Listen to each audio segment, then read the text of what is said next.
Hello, everybody. How you doing? It's Damon yet again, and this time we are to other. We're about to rebook SummerSlam 2019.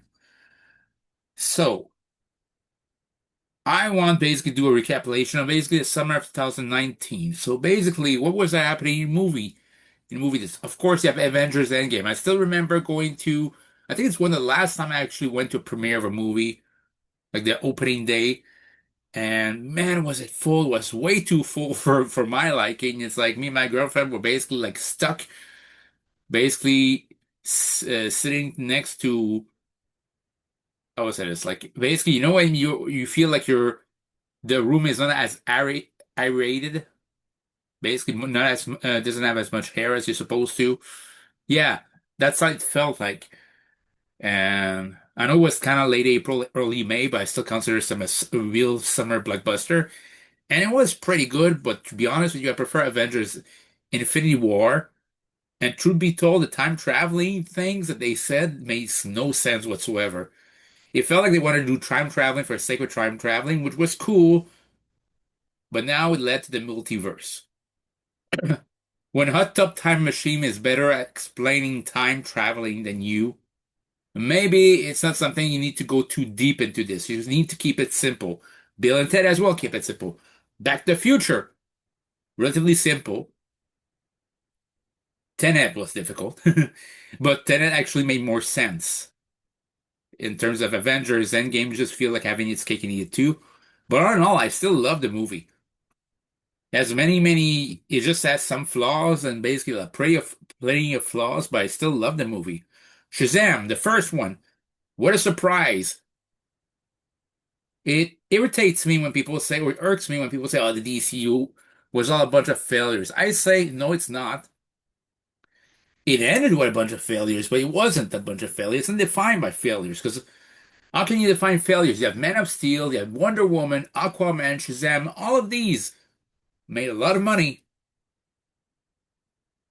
Like trying to see like the Suicide Squad was still good.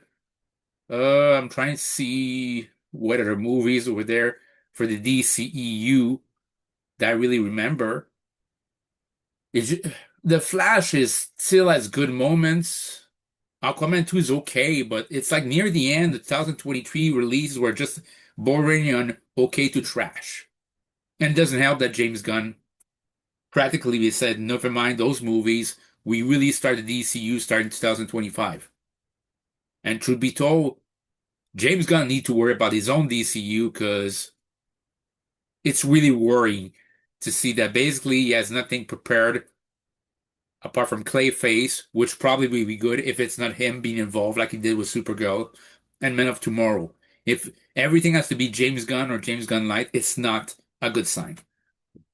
But a lot of movies in DCU that I enjoyed, but there was Spider-Man Far From Home, which I felt was the weakest movie of the Spider-Man, Tom Holland Spider-Man series. And if it's the weakest one, that says something about the quality of it, of those movies. I mean, every movie in that uh every movie in that series actually was at least compelling. We have to give it that. What a movie. I saw Ma. Oh yeah, Ma in 2019, which I feel like Octavia Spencer's like I'm surprised she wasn't nominated for an Oscar. Like the movie might have been kind of kitschy, but I always felt like Joker and Ma. I'm surprised none of them have hooked up at the end. Joaquin Phoenix Joker and Octavia Spencer's Ma could have hooked up at one point because it felt really similar in a way. You have the disappointing Man in Black International. Oh, which reminds me, as an experiment in 2019, I decided, you know what? I could do a double feature, but what are the quadruple feature at a movie theater? Guys, it's a bad idea. I end up falling asleep to the third movie. I went to see, first of all, Men in Black International with a friend. Then, because I remember my mom loved Elton John, I went to see Rocket Man. Very good movie. Then my girlfriend met me for like Secret Lives of Pet 2. I don't remember that movie because it's one of the first time I actually took a nap during the movie theater. Because it's like too much time in the movie theater that day. I do want to catch up on everything I didn't see, and I should have just basically paced myself. And then the fourth one was Aladdin, 2019 live action movie, which was okay. Of the live action Disney movies, actually the better one, but even then, all of them as the same, they all hit the same thing. They're not as good as the animated version. Even How to Train a Dragon, the 2025 movie was good, not as good as the original. What else? I'm trying to see. Once Upon a Time in Hollywood, really good movie. There's some slow moments.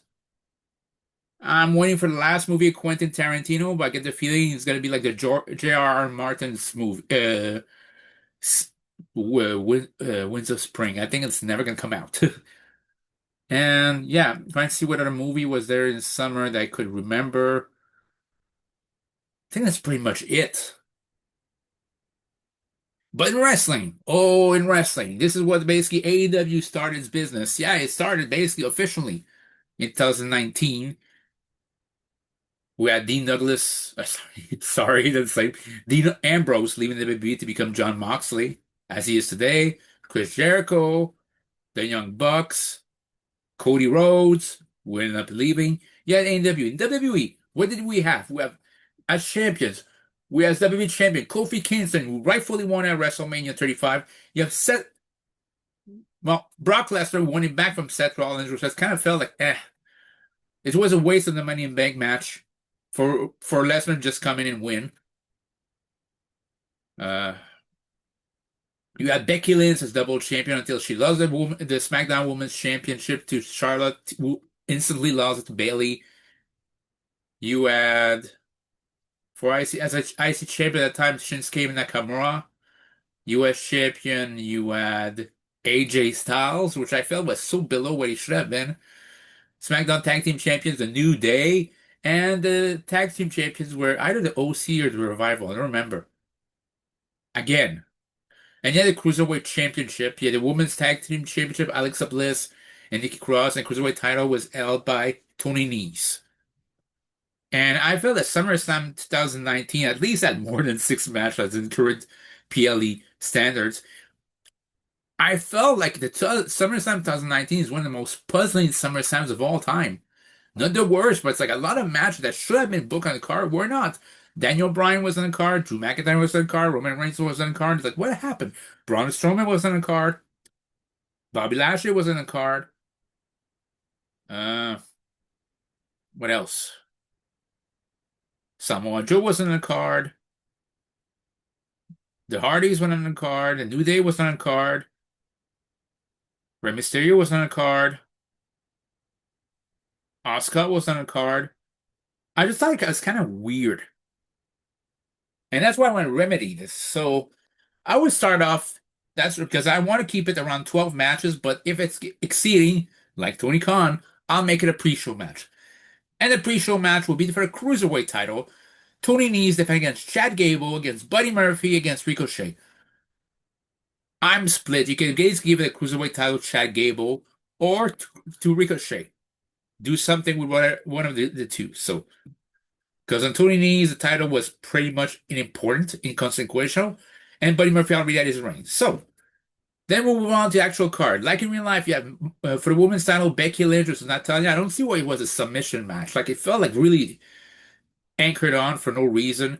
I would have Becky Lynch conserve her title and basically go on, basically to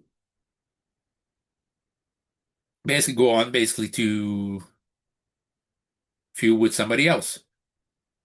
Then with the women's tag titles, you have Alexa Bliss, Nikki Cross against the Iconics. Again, like in real life, Bliss Cross keep the title. Then for the tag team titles, I would have basically Zack Ryder and Kurt Hawkins against the Revival against the OC. I feel like at that point, like the OC was basically, but giving back the title to Revival, I would have given Zack and Kurt another tag title win there to prove that they were not a fluke. And this time, actually, win with a finisher. So, how about that? Then for the Intercontinental title, it's a match that we never saw. At least I don't recall if it did. How about Shinsuke Nakamura defending against Rey Mysterio? give a one notable thing for Shinsuke Nakamura as IC champion to do because he's done nothing. It's like every time singles title reign he had in WWE meant nothing because nothing consequence happened with him as champion. Give him a marquee win over Shinsuke Nakamura. That's fine. How about next match? I want a six-man tag. And the reason why I want a six-man tag is one of those is a guy who I felt like already should have retired before him. But if he wants a paycheck for SummerSlam, he can have a six-man tag. That means I want Goldberg to actually have a tag team match, teaming with The Miz and Kevin Owens to take on, in an handicap match, Dolph Ziggler, Samoa Joe, Elias, and Shane McMahon. Don't worry, don't worry. Goldberg would spear the hell out of Dolph Ziggler, jackhammer him, but Samoa Joe could catch him in a coquina clutch. You could have basically, in this case, uh, basically Kevin Owens deliver the stunner to Samoa Joe to release the hold. Elias tries to do something, but he receives a stunner as well. However, Shane McMahon, it's a low blow on Kevin Owens.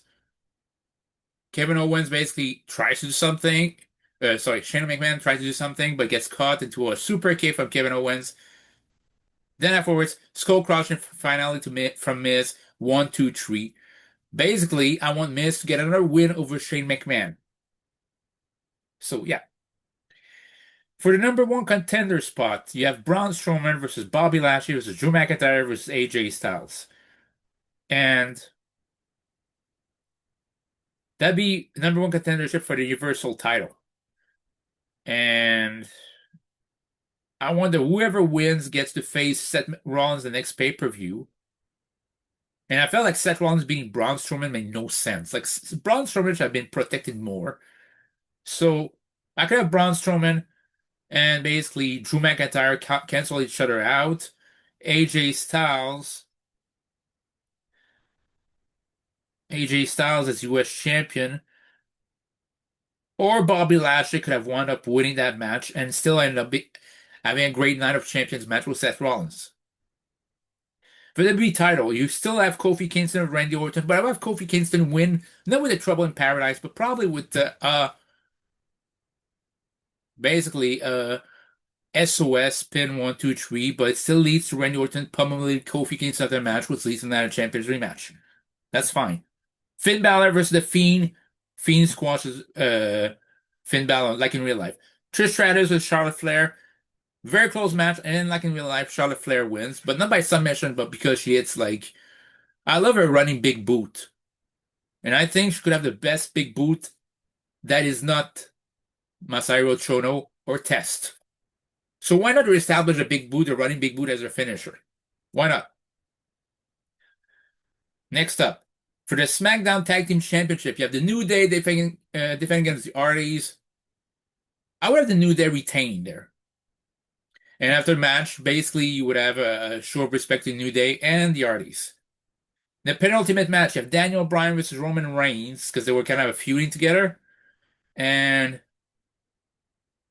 this is where I struggle for finish, because it's like both of them were feuding, but would have basically, I think I would have Daniel Bryan win over Roman Reigns, but not fairly. I would have basically there'd be some dispute, basically like Roman Reigns, Eric Rowan will come to help Daniel Bryan after basically Daniel Bryan told him not to come help him. He wants to be one-on-one. And that leads up to Daniel Bryan getting the win. And you think basically they're in cahoots. No, Daniel Bryan is really mad that Eric Rowan cost him the opportunity to beat fairly Roman Reigns. He said he needed this. You cost me that opportunity. He's like basically in Rowan's face. He's yelling at him very loudly. Why you've done this?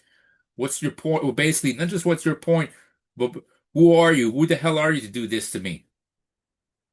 And it would lead up to basically the Bludgeon Brothers coming back. And the main event for the Universal title, Brock Lesnar defends against Seth Rollins. Seth Rollins wins back the Universal title. So that's what I would do. So that's their SummerSlam 2019. Oh, I nearly forgot. And for the SmackDown Women's Championship, you have Bayley defending against Asuka. Knowing I would go to next year, I I'm tempted having Asuka win the women's championship. To have wins the title there, and neither champion Bailey actually cheats to win back the title. That's what I would have done. So let me know what you think. Comments down below. Catch you guys later. Peace.